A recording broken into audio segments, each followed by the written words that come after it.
सपूत हैं, जो बेचारे गरीब हैं, जो गुजरात दंगे में फंसाए गए, दारुल देवबंद से पकड़े गए, मेरठ के दंगों में फंसाए गए, बिहार के दंगों में फंसाए गए, ना मालूम खामखा ड्रग्स का, खामखा RDX का इल्ज़ाम डालकर डॉक्टर मोहम्मद कफील साहब जो गरीबों के लिए मरते थे 7 साल तक जेल में रहे, 7 महीने तक जेल में रहे। वो UAPA लगाकर उनकी जिंदगी तबाह बर्बाद की गई। डॉक्टर कफील को 7 महीना लग गए। यहाँ तो जनाब 1 महीने से पहले ही उनकी बेटे की रिहाई कर दी जाती। क्यों? हाई प्रोफाइल पर्सन, वो बहुत ऊंचे आदमी है, वो नाराज हो जाएंगे तो शायद तरक्की रुक जाएगी। एक बात याद रखो, मौजूदा कुर्सी पर बैठकर जालिम हुक्मरानों, पैसे वाले की बद्दुआ ईश्वर के दरवाजे से वापस आ जाती है।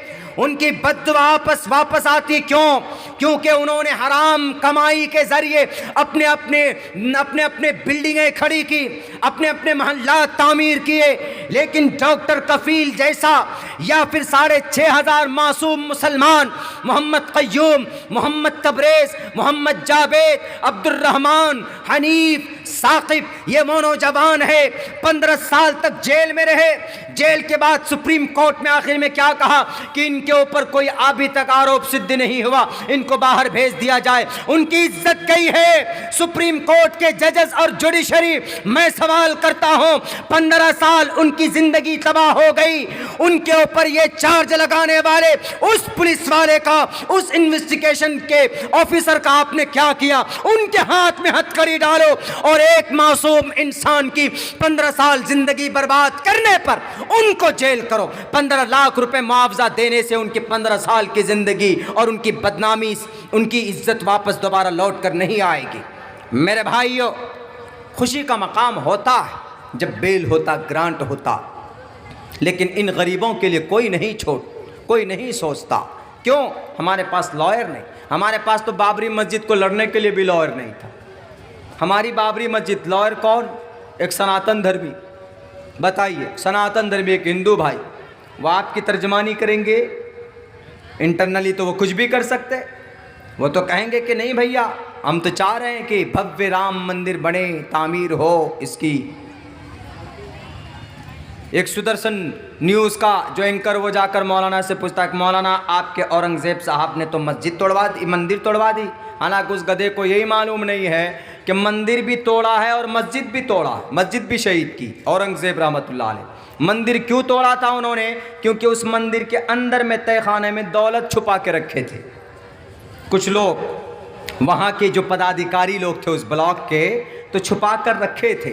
तो औरंगज़ेब को पता चला तो मंदिर तोड़वा दी उन्होंने, दौलत को, ख़जाने को निकालने के लिए। लेकिन सिर्फ मंदिर नहीं, बल्कि दूसरे तरफ उन्होंने मस्जिद को भी शहीद कराया। बिल्कुल यही इन्फॉर्मेशन औरंगज़ेब को मिली थी कि उस मस्जिद के नीचे कुछ दौलत है, माल का, उम्मत का कुछ माल है।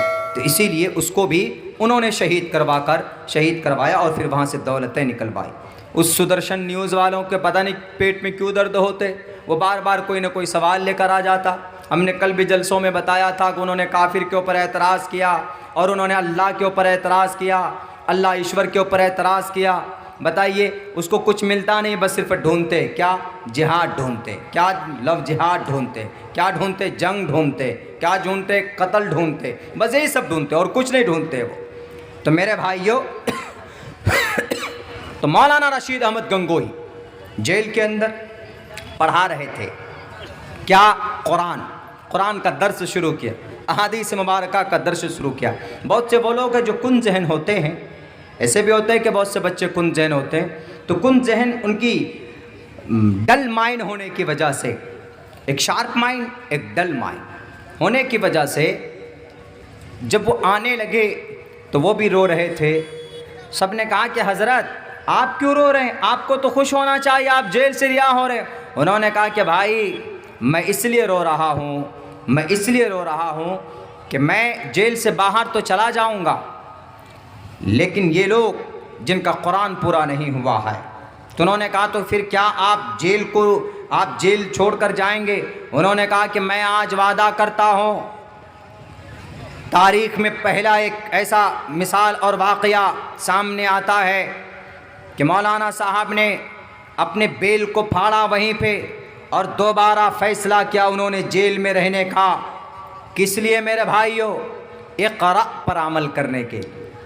और उन्होंने कहा कि मैं नहीं जाऊंगा जब तक हमारा यहाँ पर मुस्लिम भाई, बहुत से नॉन मुस्लिम भाई भी हैं, जब तक वो कुरान पढ़ना नहीं जान जाते, कुरान की तिलावत नहीं सीख जाते, हम यहाँ से जाने वाले नहीं हैं। और यही किया हज़रत मौलाना ने।